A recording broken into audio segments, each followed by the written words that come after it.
சதுரங்க பிரியர்கள் அனைவருக்கும் வணக்கம். ஸோ இன்றைக்கி நம்ம பார்க்க போகிற வீடியோவில் டாடா ஸ்டீல் மாஸ்டர் செக்ஷனில் சுற்று 13 ஒரு ஆட்டத்தை பார்க்க போகிறோம். இந்த ஆட்டம் வந்து பார்த்திங்கன்னா குகேஷ்க்கும் அர்ஜுன் எரிகேஸ்க்கும் வந்து நடந்திருக்கு.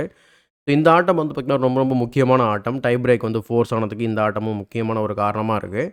ஸோ இந்த கேம்குள்ளே போகிறதுக்கு முன்னாடி ஒரு ரெக்வஸ்ட் என்ன அப்படின்னா, நீங்கள் சப்ஸ்கிரைப் பண்ணாமல் வீடியோஸ்லாம் பார்த்துட்டீங்க, சப்ஸ்கிரைப் பண்ணிட்டு பெல் பட்டன் ப்ரெஸ் பண்ணி வச்சுக்கோங்க. இப்போ இந்த கேமை பார்க்கலாம்.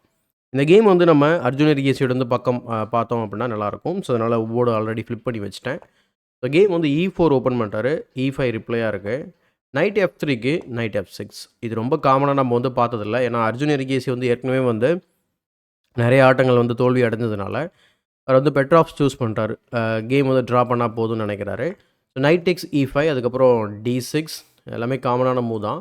பட் இங்கே காமனான மூவ் வந்து பார்த்திங்கன்னா நைட்டை F3ல ட்ரா பண்ணுறது. ரொம்ப லீஸ்ட் காமன் மூவ் வந்து பார்த்திங்கன்னா நைட் C4. சுமார் இந்த நைட் C4 லைனில் வந்து பார்த்திங்கன்னா ஒரு கிட்டத்தட்ட ஒரு 486 கேம் இருக்குது லீச்சஸ் டேட்டாபேஸ் படி. நைட் F3ல 20,000 கேம் இருக்குது. ஸோ நைட் C4, அதுக்கப்புறம் நைட் டேக்ஸ் E4. இதுக்குமே நைட் இன்ட்டு E4 ஆட முடியும். ஏன்னா குயினால் நீங்கள் வந்து பின் பண்ணிங்க அப்படின்னா நம்ம குயினை வச்சே அன்பின் பண்ணிக்கலாம். ஸோ குயின் E7, அவர் நைட் E3 போயிட்டு குயின் ட்ரேட் பண்ணுறதை அவாய்ட் பண்ணுறாருன்றது கிளியராக புரியுது. ஸோ நைட் F6 ட்ரா பண்ணிடுறாரு. என்னென்னா இந்த குயின் வந்து கொஞ்சம் மிஸ்பிளேஸ் ஆகிருக்கு. ஏன்னா பிஷப்பை டெவலப் பண்ண முடியாதுன்றது தான் எங்கள் ஆர்குமெண்ட்டு. அதே போல் தான் அவருக்குமே. ஸோ நைட் C3 டெவலப் பண்ணுறாரு, பிஷப் E6 டெவலப் பண்ணுறாரு.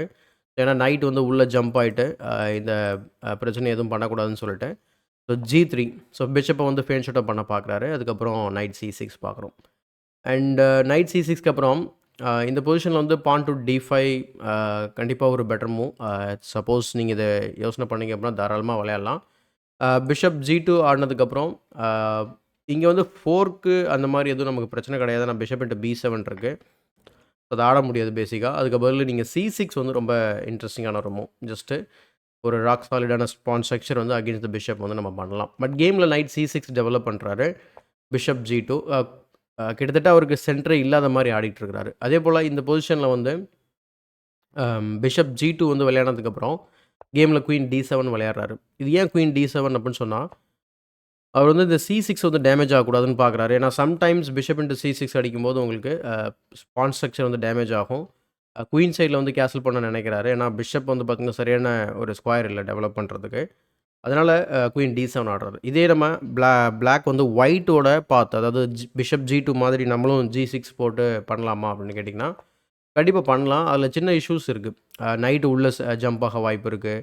இன்ஃபேக்ட் குயின் B5 ரொம்ப ஸ்ட்ராங்கான மூவ். இந்த பொசிஷனில் வந்து ஆக்சுவலாக நீங்கள் இதை டிஃபெண்ட் பண்ணுறது ரொம்ப ரொம்ப கஷ்டம். அதனால தான் குயின் D7 வந்து ரொம்ப முக்கியமான மூவ், C6 பாதுகாப்பு கொடுக்கறதுக்கு. ஏன்னா அந்த நேரத்தில் நம்ம என்ன பண்ண முடியும், ரூக்கை வந்து மூவ் பண்ணி நம்ம பானுக்கு பாதுகாப்பு கொடுக்க முடியும். பட் இங்கே அந்த நிலைமை நமக்கு இல்லை. சப்போஸ் நீங்கள் இந்த மாதிரி பிஷப் வச்சு நீங்கள் இது பண்ணால் கூட குயின் இன்ட்டு B7 அகெயின் வந்து பார்த்திங்கன்னா இங்கே டபுள் அட்டாக்கு. குயின் C7 திரும்பவும் டபுள் அட்டாக்கு. ஸோ 2 பான் வந்து பார்த்திங்கன்னா எந்த ஒரு காம்பன்சேஷன் எல்லாமே போயிடும். அதனால் கம்ப்யூட்டரோட ரெக்கமெண்டேஷன் என்ன அப்படின்னு பார்த்தீங்கன்னா குயின் சைடில் கேசல் பண்ணுறது. இது ரொம்ப என்ன சொல்கிறது, இன்ஹியூமன் மூவ் அப்படின்னு சொல்லலாம். யாருமே இந்த மாதிரி ஆட மாட்டாங்க. காரணம் என்ன அப்படின்னா இந்த மாதிரி ஒரு வேரியேஷன் வந்து விளையாட சொல்லுது கம்ப்யூட்டர். ஸோ அதனால் G6 வந்து இன் ஷார்ட் ஒயிட் போல் நம்மளும் கேசல் பண்ணலாம். கிங் சைடில் பிஷப் G6 போட்டு அப்படின்னா G7 போட்டு முடியாது ஆக்சுவலாக. குயின் D7 அதனால தான் 2 பேரும் வந்து பார்த்திங்கன்னா கேசல் பண்ணுறாங்க. பட் இவர் குயின் சைடில் பண்ணிடுறாரு. ஸோ இப்போ பிஷப் இன்ட்டு C6 வந்து பார்த்திங்கன்னா குயின் இன்ட்டு C6 இருக்குது. ஸோ பான் B4 இமீடியட்டாக அட்டாக்கை ஸ்டார்ட் பண்ணுறாரு. But then pawn to D5. D5 D4ன்றது பெரிய த்ரெட்டு. அதனால் அதுக்கு முன்னாடி B5 அட்வான்ஸ் பண்ணி அவர் முதல்ல நைட்டை வந்து சேஸ் பண்ணுறாரு. சேஸ் பண்ணினதுக்கப்புறம் நைட்டை வந்து A5 போகிறாரு. நைட்டு வந்து பார்த்திங்கன்னா C4 போகிறதுக்கு தயாராகுது. ஏன்னா நம்ம வந்து பானை புஷ் பண்ணதுக்கப்புறம் இங்கே சில பிரச்சனைகள் வரலாம் ஃப்யூச்சரில். So porn to D4. அதனால் பான் வந்தால் தானே பிரச்சனைன்னு சொல்லிட்டு அவர் கம்ப்ளீட்டாக அந்த பானை வந்து பார்த்திங்கன்னா பிளாக் பண்ணிடுறாரு. அதுக்கப்புறம் பிஷப் S3 போட்டு குயின் சைடில் கிங் சைடில் இருக்கக்கூடிய முக்கியமான டிஃபெண்டரான பிஷப்பை வந்து ரிமூவ் பண்ண பார்க்குறாரு. அவருமே வந்து பார்த்திங்கன்னா அதை வெட்டிடுறாரு. ஆக்சுவலாக இன்ஃபேக்ட் இந்த பொசிஷனில் வந்து பிஷப் F3 வந்து பார்த்திங்கன்னா பெஸ்ட்டு சாய்ஸ். ஏன்னா நீங்கள் இந்த இடத்துல இந்த மாதிரி கொடுத்துட்டு விளையாடலாம் அப்படின்றது தான், எக்ஸ்சேஞ்சை கொடுத்துட்டு விளையாடலாம், கம்ஃபர்டபுளாக விளையாடலாம், ஒன்றும் பெரிய இஷ்யூ வராதுன்றது தான் கம்ப்யூட்டர் ரெக்கமெண்டேஷன். கண்டிப்பாக இவாலுவேட் பண்ணியிருப்பார். பட் இங்கே வந்து இந்த ட்ரேடு என்ன ஆகுது அப்படின்னா ஒரு அட்டாக்கிங் சான்ஸ் நம்மளே வந்து க்ரியேட் பண்ணுற மாதிரி இருக்குது. இங்கே குகேஷ் வந்து பார்த்திங்கன்னா H5 H4 கண்டிப்பாக எவாலுவேஷன் பண்ணியிருப்பார். பட் வேறு ஏதாவது அவர் இங்கே மிஸ் பண்ணியிருக்க வாய்ப்பு இருக்குது. குயின் F3 போட்டு அவர் குயின் ட்ரேட் பண்ணலாம்னு நினைக்கிறாரு நான் நினைக்கிறேன். Queen G2 but then pawn to H5 already. அது மட்டும் இல்லாமல் குயின் F3 போட்டப்போ இந்த பானுக்கு வந்து பார்த்திங்கன்னா ட்ரிபிள் அட்டாக் வந்திருக்கு. ஸோ சக்ஸஸ்ஃபுல்லாக ஒரு பானை வெட்டுறாரு. ஆனால் அவர் வந்து பார்த்திங்கன்னா H4 அலோவ் பண்ணிட்டுறாரு. இந்த H4னால ஓகே இங்கேயும் வந்து பார்த்திங்கன்னா அந்த ஸ்ட்ரக்சர் டேமேஜ் நடக்குது. But then rook D1. So rook D1க்கு அப்புறம் இந்த இடத்துல குயின் G2 போட்டு குயின் ட்ரேட் பண்ணுறது பெட்ரு ஆக்சுவலாக. பட் தென் பிளாக் வந்து பார்த்திங்கன்னா உங்களுக்கு குயின் ட்ரேட் அவாய்ட் பண்ணணும். ஸோ அதுக்கப்புறம் G4 அண்ட் தென் குயின் வந்து திரும்பவும் கீழே போனதுக்கப்புறம் தென் H3. ஸோ அட்லீஸ்ட் இந்த பொசிஷன் வந்து ஓப்பன் பண்ண விடாமல் நம்ம வந்து தடுக்கிற ஒரு வாய்ப்பு. பட் ஆனாலும் F5 நமக்கு இருக்குது. ஸோ பிஷப் G5 கேம் வந்து கண்டினியூ பண்ணலான்னு வச்சுக்கோங்களேன். ஓரளவுக்கு சமாளிக்கக்கூடிய ஒரு நிலைமை தான். பட் இந்த பொசிஷனில் அவர் வந்து ரூக் D1 ஆனதுக்கப்புறம் H×G3 அலோவ் பண்ணுறாரு. H×G3க்கு அப்புறம் H×G3 தான் ஆடுறாரு. சப்போஸ் நம்ம குயின் G3 விளையாடலாம் அப்படின்னு நினச்சிங்கன்னா உங்களுக்கு லாங் டைமில் பெரிய பிரச்சனை வரும். குயின் H5 அண்ட் தென் பிஷப்பை டெவலப் பண்ணிவிட்டு நம்ம ரூக் DG8 வந்துடலாம். சப்போஸ் நம்ம பிஷப் F4 வச்சு பிளாக் பண்ணிட்டா ஒன்றும் பிரச்சனை இல்லைன்னு நினைப்பீங்க. But bishop D6 and then CD6 king F1 வந்ததுக்கப்புறம் ரூக் DG8. ஸோ இப்போ நீங்கள் குயினை மூவ் பண்ணி தான் ஆகணும். மூவ் பண்ணதுக்கப்புறம் நம்ம H2ல வெட்டலாம். ஸோ கம்ப்ளீட்டான ஒரு அட்டாக்கிங் கேம். இவங்களால் வந்து எஸ்கேப் ஆகவே முடியாது. இது ஆக்சுவலாக நம்ம மேட் வரைக்குமே வந்து கொண்டு போகலாம். அந்தளவுக்கு ஸ்ட்ராங்கான கண்டினியூஷன் இங்கே இருக்குது. Queen F5 king B8 and then நீங்கள் ஒரு சின்ன ஒரு பானை இந்த மாதிரி கேப்சர் பண்ணிங்கன்னா கூட இவங்க செக்மேட்டை தடுக்க முடியாது.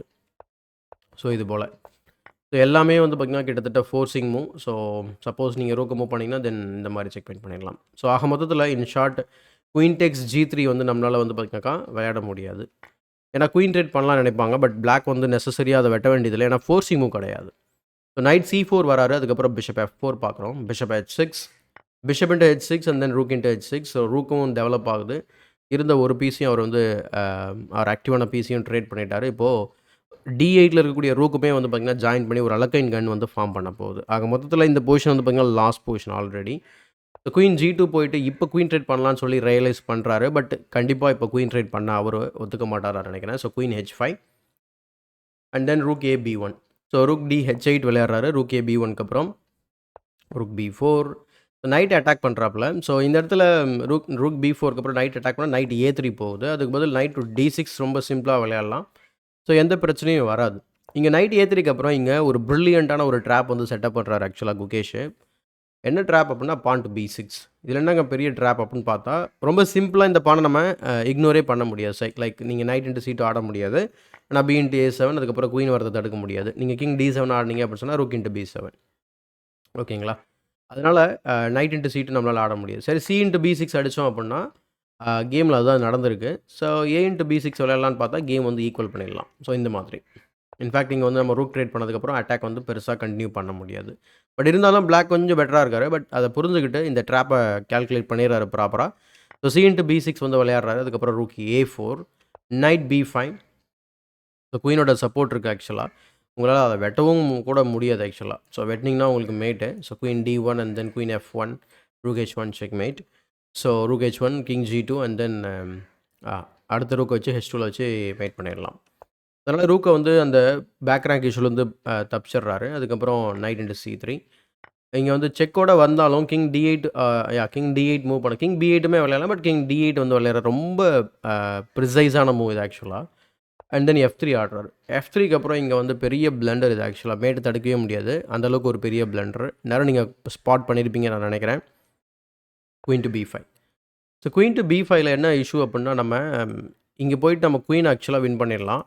ஏன்னா இங்கே பேக் ரேங்க் இஷ்யூ இருக்குது. உங்கள் ரூக்கும் அட்டாக்ல இருக்குது. So rook into A7 try பண்ணுறாரு. But then already rook H1 check. King F2 வந்ததுக்கப்புறம் சிம்பிளாக வந்து இங்கே ரூக்கை வச்சு குயினை பின் போட்டுடுறாரு. இப்போ இங்கே இன்னொரு கேள்வி வரலாம். நம்ம டேரெக்டாக வெட்டினா என்ன ஆகும்? அதுதான் இந்த குயின் B5யோட ஐடியா. இப்போ நீங்கள் வெட்டினீங்க அப்படின்னா கேம் ஈக்குவலுங்க. ஏன்னா இந்த இம்பேலன்ஸை பொறுத்த வரைக்கும் இன்ஃபேக்ட் பிளாக் வந்து கொஞ்சம் ஸ்ட்ரகிள் ஆகணும் இந்த கேமை வந்து ட்ரா பண்ணுறதுக்கு. ஏன்னா பான்ஸ் சூப்பராக இருக்குது ஒயிட்டுக்கு. ப்ளஸ் ஒரு 1 or 2 மூவ்ஸில் ரூக்ஸை கோஆர்டினேட் பண்ணிட முடியும்.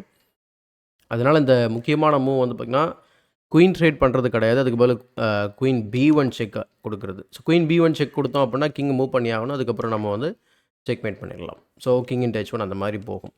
பட் கேமில் ரூக் இன்ட்டு A7க்கு அப்புறம் rook H1 check king F2 அதுக்கப்புறம் rook 8th rank to the H2 இந்த மாதிரி வச்சதுக்கப்புறம் இந்த பொசிஷனில் ஆக்சுவலாக வந்து பார்த்திங்கன்னா குகேஷ் வந்து ரிசைன் பண்ணிடுறாரு. ரொம்பவே வந்து பார்த்திங்கன்னா ஒரு ஹார்ட் பிரேக்கிங் மொமெண்ட் ஆக்சுவலாக குகேஷ்க்கு. என்ன காரணம் அப்படின்னா அவர் வந்து லீடர் போர்டில் இருந்துகிட்டு இருக்கும்போது இந்த மாதிரி லீடர் போர்டில் இருந்திருக்கும்போது இந்த மாதிரி ஒரு முக்கியமான ஆட்டத்தை தோக்கிறது ரொம்ப கடினமான ஒரு விஷயமா இருக்கும். அதே போல தான் அங்கே வின்சென்ட் கெய்மரோட பிறகு வந்து தோல்வி அடைஞ்சிருந்தார். அப்படி அந்த மாதிரி தோல்வியில் இருந்தாலுமே அவங்க 2 பேரும் ஈக்குவலான பாயிண்ட் 8.5 எடுத்ததுனால 2 பேருக்கும் ப்ளே ஆஃப் வச்சாங்க. அதுக்கப்புறம் என்ன நடந்தது அப்படிங்கிறத நம்ம வந்து பார்த்துருந்தோம். இன்னும் ஒரு பிளிட்ஸ் கேம் இன்னும் 2 பிளிட்ஸ் கேம் இருக்குது. அதை நம்ம வந்து கவர் பண்ணுவோம். ஸோ இந்த வீடியோ பிடிச்சா லைக் பண்ணுங்கள், மறக்காமல் மற்றவங்களுக்கு ஷேர் பண்ணுங்கள். இன்னும் நம்ம சேனலை சப்ஸ்கிரைப் பண்ணல அப்படின்னா சப்ஸ்கிரைப் பண்ணிட்டு பெல் பட்டனை ப்ரெஸ் பண்ணி வச்சுக்கோங்க. இதே போல் ஒரு பயனுள்ள வீடியோவுடன் உங்களை சந்திக்கும் வரை உங்களிடம் விடைபெறுவது உங்கள் சதுரங்க சாணக்கியன்.